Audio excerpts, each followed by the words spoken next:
الحمدللہ رب العالمین الصلاۃ والسلام علی سید المرسلین اما بعد فاعوذ باللہ من الشیطان الرجیم بسم اللہ الرحمن الرحیم۔ چھپی ہوئی بات خود ہی ظاہر ہو جائے گی، صرف ایک آیت پڑھ کر سو جائیں۔ کبھی کوئی ایسی بات یا ایسا کوئی واقعہ رونما ہو جائے جس کی اصل حقیقت کا ہمیں پتہ نہیں ہوتا، اور بات کو بتانے والا بھی اصل بات ہمیں نہیں بتاتا، اور وہ اصل بات چھپا کر کچھ اور ہی بات ہمیں بتا دیتا ہے۔ بات اور واقعے کی سچائی کی اصلیت پتہ نہ ہونے کی وجہ سے کئی گھر خراب ہو جاتے ہیں، کیونکہ بدگمانی اور شک دونوں ہی ہمارے سکون کے دشمن ہوتے ہیں، اور ہمارے گھر برباد کرنے میں بدگمانی اور شک کا سب سے اہم کردار ہوتا ہے۔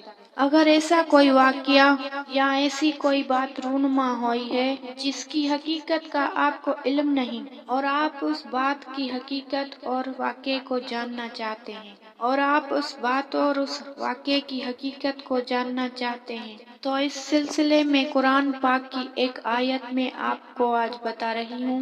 غیب کا علم صرف اللہ کی ذات کو ہے، لیکن جب اس کے کلام کے ذریعے سے اللہ سے مدد مانگی جائے تو اللہ بندے پر دروازہ کھول دیتا ہے جس کا اس بندے نے سوال کیا ہوتا ہے۔ اس آیت کی توسط سے ہم چھپی ہوئی بات اور واقعے کا من پتہ کر سکتے ہیں، اور خواب میں ہمیں اللہ تعالیٰ مطالعہ فرما دیتے ہیں، اور یوں ہم لوگ بدگمانی اور شک سے بچ سکتے ہیں انشاءاللہ۔ طریقہ کار نوٹ کر لیجئے۔